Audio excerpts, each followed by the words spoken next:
And he said, standing side by side, they were just a bizarre sight. And so, yeah, it's not common. The two that were observed in this case are not common in UFO lore. Typically, the Men in Black look almost identical. They usually look Asian. In this case, they appeared to be almost like the ones that Keel described, the vampire-like ones or the zombie-like ones. It was Thursday, January 19th, 1967. 14-year-old Milan, Indiana high school freshman Reed Thompson was sitting in his living room watching TV. It was a partial school day and he had just returned home and was relaxing. He was seated with his back to the large ceiling-to-floor windows on the east side of the room. His attention was suddenly diverted to a noise coming from outside. It was quite loud and definitely something he wasn't used to hearing. To him, it sort of sounded like a diesel train engine starting up. There was some railroad tracks near their Hickory Lane home, so he immediately glanced back in the direction of them, expecting to see a locomotive. Instead, he saw something else. There, over a house with a red roof, and seemingly on the same level as a TV antenna and electric wires, Reed saw what he thought was a streetlight. It appeared about the same size as a streetlight, but was silver. What the heck, he wondered. He later estimated the object was about 200 yards from his house at that time. As he looked at it, he found himself slightly puzzled, because it was moving. He watched as the object slowly moved, following the contour of the ground. It proceeded down the slope behind the house on the street north of Reed's residence. The object, which appeared to, quote, float, went out of sight in a small valley behind a row of small fir trees. Reed initially assumed that it was over, but it wasn't. The object came back. Reed watched as it made an angled turn and was moving up the slope of the hill towards his home, towards him. I was shocked, Reed told Don Worley of Cornersville, Indiana. Worley was looking into the Thompson case for the Aerial Research Phenomenon Organization, or APRO. I felt like I was going to have a heart attack. I knew something was odd, different out there. I thought I must be seeing things. I couldn't believe my eyes. It was coming right up between the bird feeder and the locust tree. The object had traveled approximately 200 yards. Reed watched it for several minutes, then remembered that he had a camera. He ran to grab it off the shelf where it was sitting. About halfway there, he stopped and turned around and looked again. He grabbed the camera, approached the window, and, standing 4 or 5 feet from the window, he snapped a quick photograph. He moved a step closer and clicked the shutter again. The object's speed was, quote, walking speed, about 3 miles per hour. Reed admitted that he was so excited that he forgot to wind the film and got a double exposure. His aim was not the best either, as he got part of the curtain and a tree limb. The object had just glided past the window. He thought maybe he took another photo but wasn't sure. It was all happening so fast. In an attempt to get a better look and perhaps another photo, Reed rushed into his bedroom. He turned the film to a new frame and got the only picture, just as the object glided past the window. It then passed out of sight, heading in the direction of a large locust tree near the corner of the house. Reed quickly pulled on his pants, shirt, shoes, and coat. He had apparently been sitting watching TV in his underclothing, and rushed outside to see if he could further observe the object. It had moved up the slope by then, and it was approximately 100 yards away down the slope by a big sycamore tree. It slowly moved up the slope on the other side, along a row of small fir trees. When near the end of the line of trees, it made another turn, moved west a short distance, and then disappeared instantly. As the object slipped out of sight, the sound of a diesel train, which had persisted all during the sighting, stopped also. Reed immediately rushed to his phone and dialed up his dad, Bill Thompson, owner of the Milan furniture factory. His father could sense that there was something wrong and told his son to call the state police and let them know about his strange sighting. Reed was questioned by the officers for about 15 minutes by telephone. Soon, an officer arrived at his house and talked to him for 45 minutes in person. Reed asked around but could not find another eyewitness to his sighting. It wasn't that surprising since almost everyone in the neighborhood was away working at that time of day.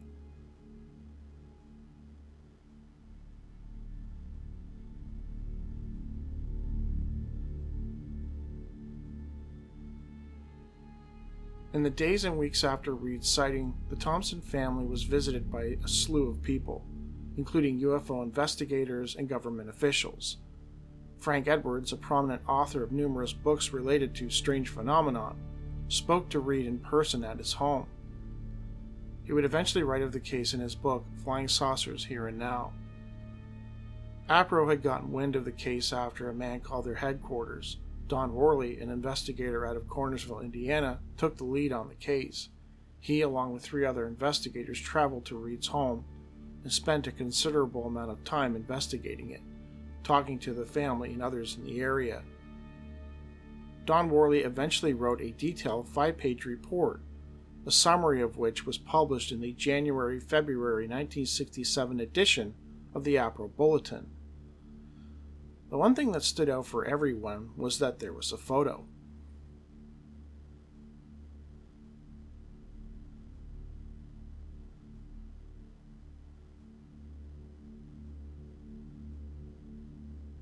Reed's parents were initially skeptical of his son's claim that he had photographed the object.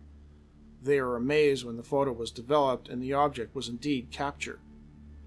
Reed told Worley that he felt, quote, greatly relieved, as it proved there was nothing wrong with his head. Worley spoke to Indiana State Trooper Jim Harris, who took the report from Reed on the day of the sighting.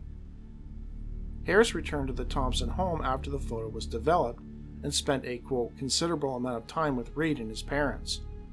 Soon after, the Air Force sent investigators from Dayton, and there was an investigation by Dr. Robert Lowe of the University of Colorado, who analyzed Reed's negative. He could not find anything indicating that a hoax was being perpetrated. The object Reed captured resembled a black jar or bean pot. Worley, noting a discrepancy in the description, asked Reed if the object he saw looked the same as it did in the picture, and Reed told him point blank that it did not. In fact, it confused him. The object he saw was silvery, the same color and brightness all over. It appeared to him to be more squat or rounded than it appeared in the picture. He also said he didn't notice any ports or protrusions, but did indicate that it had a sharp, clean edge. He judged it to be about 6 feet by 6 feet, and when it approached an obstacle, it would not curve around it but rather angled around. The craft he photographed was not what he saw with his own eyes. He could not explain why. To him, it was like there was something missing. Worley examined the original color photo and he wrote of his findings in the bulletin. A. On the left side of the object on the glassy, highly reflective surface, there are plainly visible the reflections of tree branches. This indicates the object was up in the air near the tree and not thrown or hanging near the window. B. It is significant that the boy saw the object as a shiny silver color, that it was photographed differently, a dark gray. C. Reed Thompson's actions and reactions are quite normal under the circumstances. Bewildered, confusion, lack of action, his poor handling of the camera, which was his sister's, and with which he was not familiar. D. A local photographer with many years' experience gave his opinion that the photo was genuine, not a result of double exposure or montage. E. If a hoax were involved in this incident, and it does not seem so, it would be more impressive to create a type of object which has been seen and described before, such as a disc, cigar, etc. This is the first fantastic flying bean jar reported to date to our knowledge. The camera used was a Kodak Hawkeye. No information concerning shutter speed, but the film used was ectochrome. Worley intimated in his report that the object emitted some type of electromagnetic radiation, which might have caused the altered coloration of the object between picture and what Reed saw with his own eyes. As bizarre as Worley's theory might sound, there might have been some evidence that the object was in fact emitting something. In 1992, Norman Kissell, a reporter with the Dearborn Register, re-examined the case. He managed to track down Reed's neighbor at the time, one Jim Turner. In his interview, Turner revealed a detail that had not been disclosed previously. Despite the fact that at no point did Reed see the object touch the tree, nor were any broken limbs found afterwards, in the months following the sighting, tree limbs in the object path were dead. Every limb that had been within 10 to 15 feet of the moving object had died. Turner was the first person to notice the tree branches and pointed it out to the Thompsons.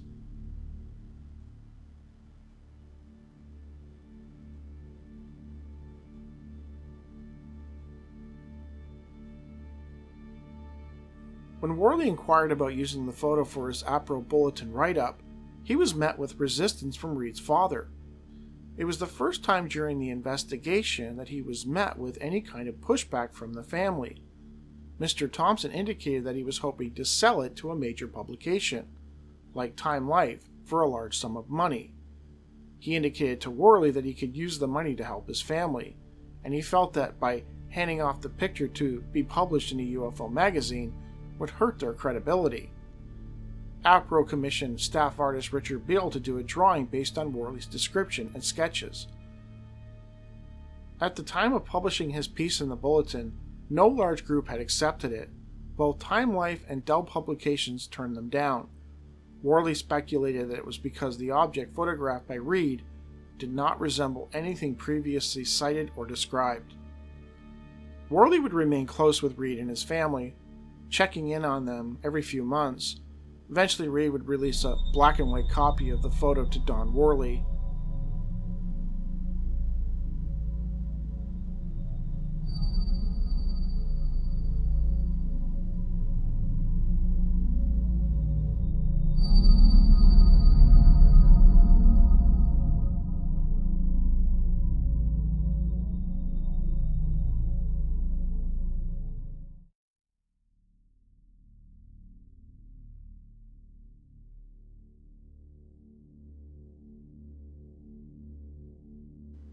As mentioned earlier, in 1992, Norman Kissell of the Dearborn Register re-examined the case.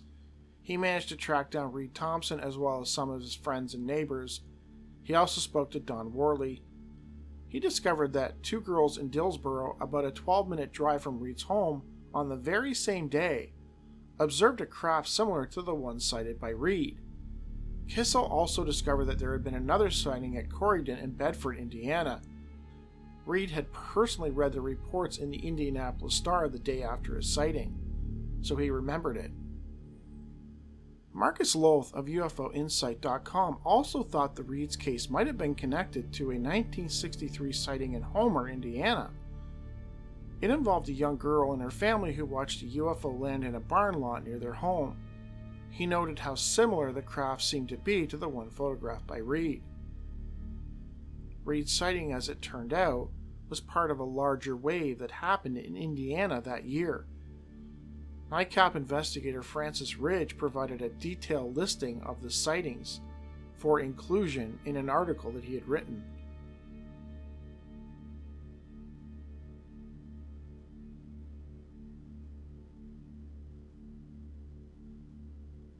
As mentioned, Worley continued contact with Reed and his family over the years, checking in with them.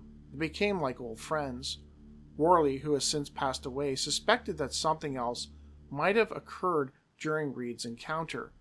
He found it interesting that soon after the photo was taken, Reed began suffering from headaches and frequent nosebleeds. He also had a series of vivid nightmares involving large, gray-faced beings.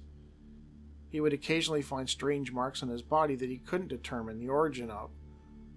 On top of that, he seemed to have the worst luck of anyone Worley had ever known. including being involved in a serious car accident that left him debilitated. Another detail that Worley found concerning was that Reed and his friends would occasionally observe big black Cadillacs and Lincolns following them at a distance. Those types of cars were not normally seen in Milan, so they stood out like a sore thumb. Reed suspected it had something to do with the photograph. Things would come to a head some 6 years later in April 1973, when Reed was visited at his auto body shop by a couple of very strange individuals.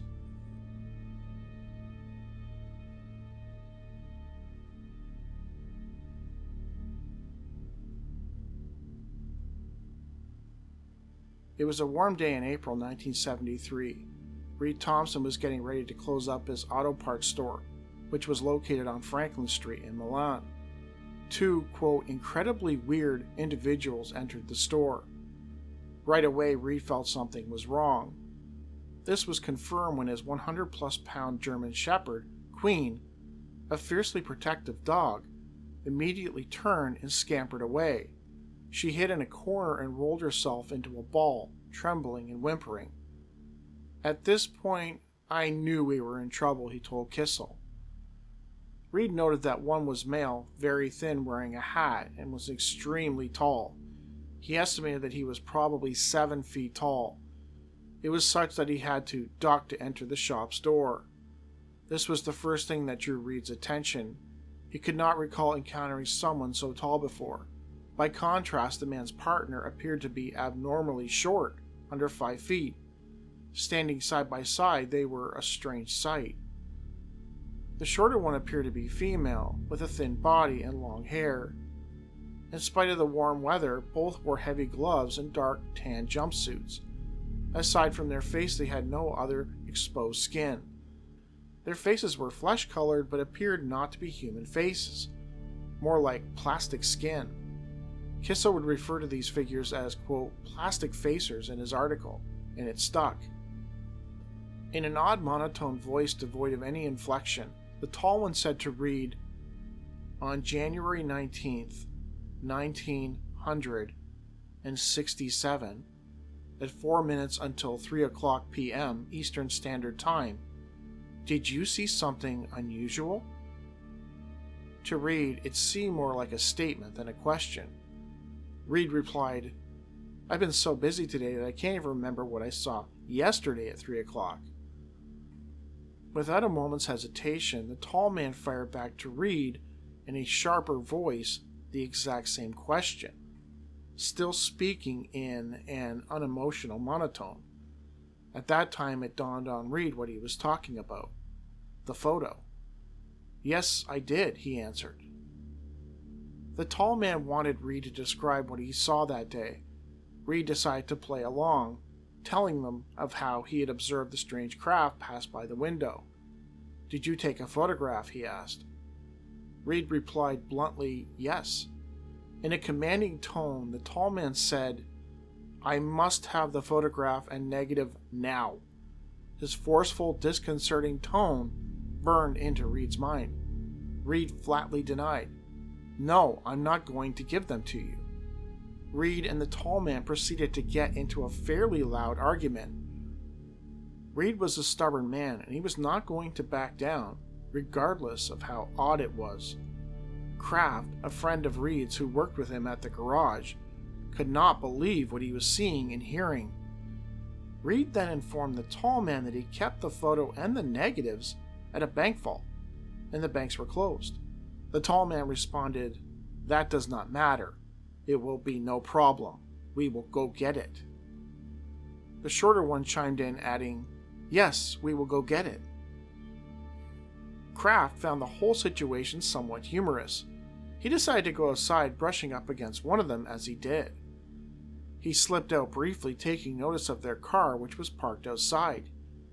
He came back into the store grim and wide-eyed with his findings. The car appeared to be a 1969 Buick LeSabre, bright yellow, lacking any chrome.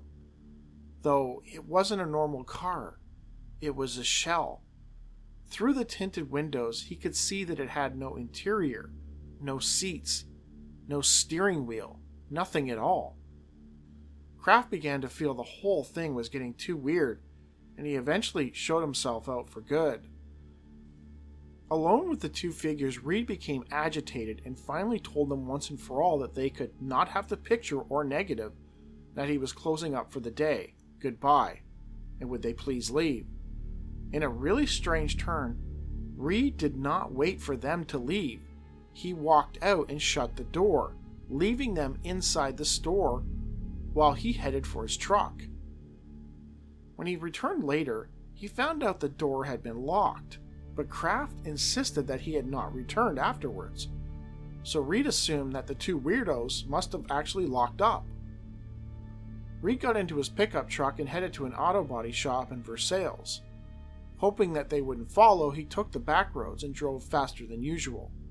Before long, he could see the Buick LeSabre in his rear view. A sort of twilight chase ensued. They followed close behind at the same speed, mere inches away from his bumper. No matter what he did, Reed could not shake them. Reed recalled hoping that a police car would show up, but none did. The visitors followed him, quote, practically pushing him right to the Versailles garage. As Reed exited his truck, the two figures did the same, following him like shadows to the door of the garage. Inside, Reed could see that some welding was taking place. The second Reed opened the door, a blinding blue arc flash was emitted by what he assumed was an electric welder, and that was it. Something happened. When Reed rolled around to confront them, he discovered that the figures were gone. Their car was also gone. How was that possible? Had he dreamed it? No, Kraft had seen them. Two other customers who had been in the store briefly during the exchange, curiously, they did not recall seeing the two strange people at all. The whole incident was bizarre. In a sinister twist, Kraft, who had brushed up against one of the figures with his elbow, suddenly passed away in 1975. According to Reed, Kraft, his best friend, was healthy and full of life. His death was shocking. An initial autopsy and a follow-up were performed on him, but no cause of death could be determined. Could his death have something to do with the two weirdos in the store, Reed wondered? In his book, The Secrets of the Men in Black, author James Todd noted the zombie-like quality of the MIBs encountered by Reed. Many have described the MIB as extremely pale, and sometimes like cadavers. In 1993, in the News Examiner, Worley published yet another update on the Reed Thompson case. Apparently, Reed was now a owner of a furniture shop in Milan. On Saturday, May 30th, 1992, Reed awoke with a bad headache and discovered that his wedding ring was gone. On that Tuesday, he had rushed home from his job to get a blueprint. He stepped in the door and stopped when he heard a buzzing sound. Next, he found himself standing in the same spot, and there was the wedding ring back on his finger. He felt weak and had a terrible nosebleed. Back at the shop, his partner, who was expecting him to return immediately, began fearing that something was wrong. He admitted that he actually thought about calling the police, fearing that he might have been in an accident. Upon seeing him back at the store, he noted that he was extremely pale and looked sick. Apparently, an hour and 15 minutes were missing. Reed could not account for it. So apparently, even after all those years, they still weren't done with him. Reed Thompson eventually passed away on January 7, 2019. He was 66 years old. And it reminds me a lot of the Men in Black movie, where he saw a flash, and in the movie they use these devices, these wands, and then they point them at people, and then they flash, and then everything, they forget everything. In this case, he saw a flash, and suddenly there was a shift. He turned around, and these figures were gone.